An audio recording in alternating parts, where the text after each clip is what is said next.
World building. All of us love to do it, but none of us know how to stop. Today I'm going to be talking about 3 different types of world building, and then I'm going to be talking about a specific principle to help you rein in your world building activity so it doesn't take you a year to actually develop a world that you can use in a novel.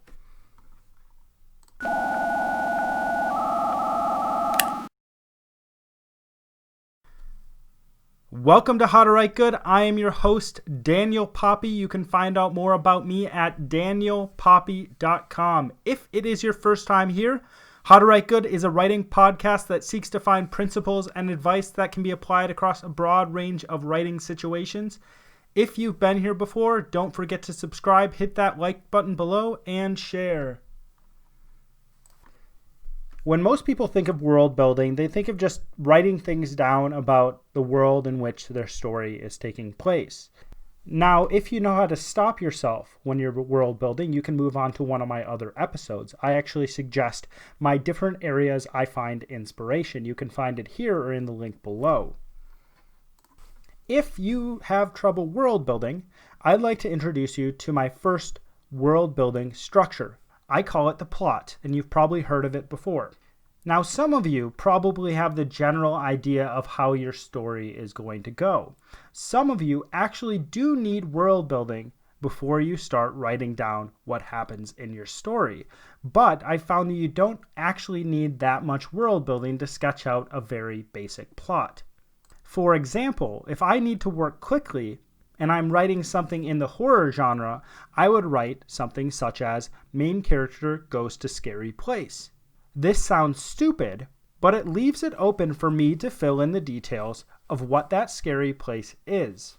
And I've found you can do this with pretty much every single aspect of your book. Now you may be thinking, but if I don't know what the world is, I don't know how the plot is actually going to go. And this is okay because not knowing where your plot is going is actually part of this strategy of world building. As you world build, the plot will come to fruition. It'll get to its end goal. You'll find different avenues you want to go down. You'll find different things you want to explore, but it won't take you 700 years to get to the point where your world feels fleshed out. It'll probably take you a week at most. I actually enjoy this strategy quite a bit because of the fact that it allows me to see how my choices in world building affect my plotline in real time.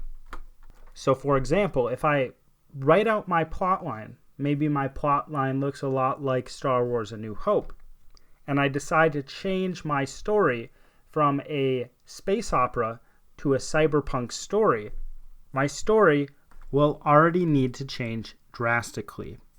Now, the process is simple when building things off your plotline. What you do is you walk yourself through your story and you see where your character is going to go and you see who your character is going to run in, and you write the backstory to those places and those characters and your main character and the items your character comes into as you walk through the plot.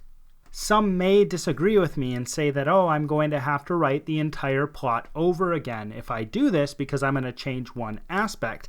But it's going to take you less time to write the entire plot over than fill a notebook or a Word document or whatever full of page upon page upon page of world building. So this does shorten the time you do it, and it does limit you from world building things outside your book. Because in some cases, and we know it's true, we start world building something and what we made up never even makes it into the book. If you need to have background on a character to write that character well, instead of taking hundreds of pages or tens of pages or whatever to world build the background of that character and where the character is from, write a few paragraphs instead. Write a quick summary and then go from there, because you're not putting that into the book anyway, and that is not relevant for your readers to know. My second suggestion for world building is actually basing it off the character.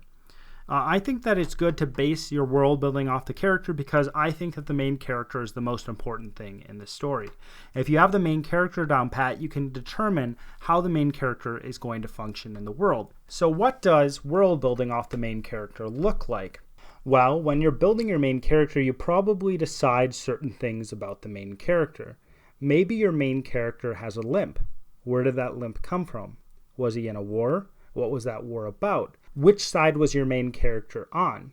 What function did he serve in the war? Why did he serve that function? Where did he go after the war? What is the place like that he went after the war? Is he still living in that place? Why is he still living in that place? Is he married? Is he single? Who is he married to? Where is she from?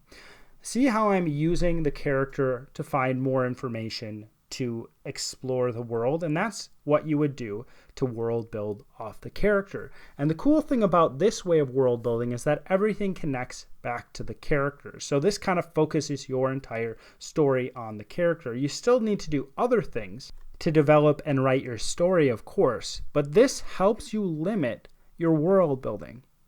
What I suggest in this, because some people might end up spiraling into a world-building world of chaos, what I suggest for those who that happens to is that if you have something not directly related to your character, I suggest you don't write page upon page about that thing. Instead, just write a paragraph. In general, just a paragraph will work if it is in the general direction you want the information to go.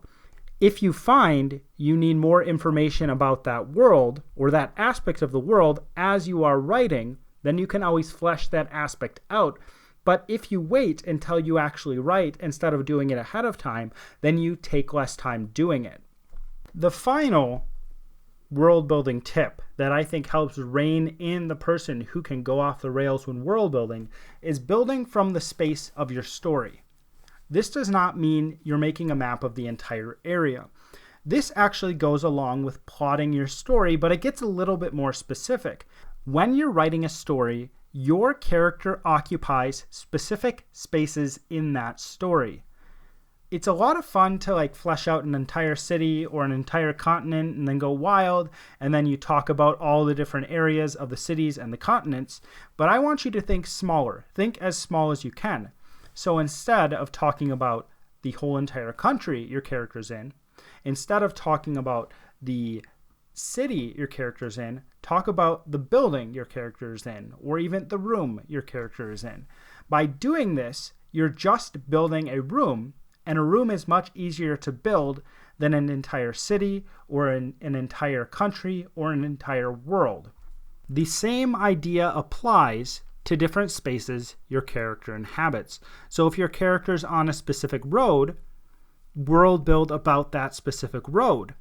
Again, what I said before applies to this as well. If you have specific details about this road or about this town square or about this specific room or house, you don't have to know the backstory and every detail of every little thing. You can actually write a small paragraph. And then, like I said before, if you find when you're writing the book that you need more details about that specific thing, you can do more world building about that specific thing. With all these world building strategies, you may be wondering how you will build a world that makes any sense to your audience. You may be wondering how you will explain certain details that the audience sees. The answer is that you don't have to. You don't have to explain every detail.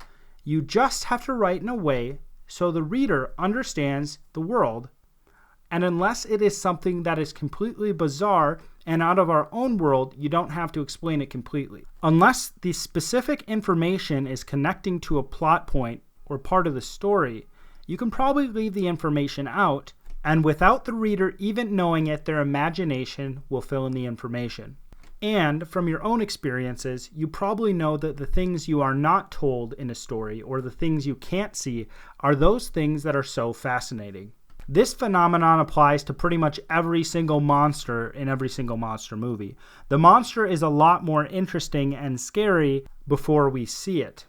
Now, the final strategy is not what I call a strategy at all, but a principle of world building.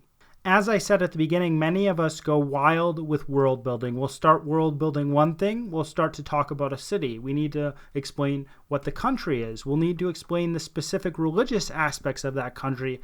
We'll start to talk about the different religious vestiges Then we'll start to talk about what they wear in their regular day life, what they eat, what they talk about, what different industries are in the different towns, etc. Like, you can essentially go on forever world building. You could actually world build and never get to the point of writing a story. The basic principle I believe you should apply when world building is to put limiters on your world building. All these strategies I've presented are limiters on your world building. I bring you in using the plot, or I bring you in using the character.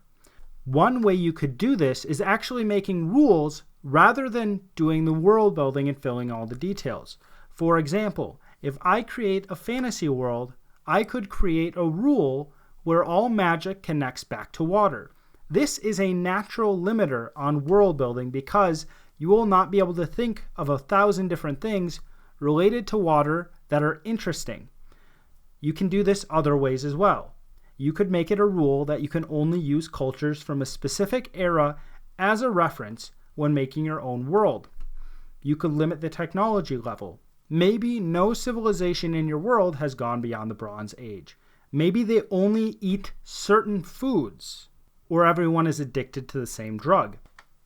Brandon Sanderson actually explains this limiting principle in a different way. He says that if you're going to world build, you should actually think smaller. Think about one specific thing and expand on that specific thing. This is the principle of having a limiter. And you can certainly decide not to have a limiter in some sense, but I think you're probably going to be world building forever if you don't.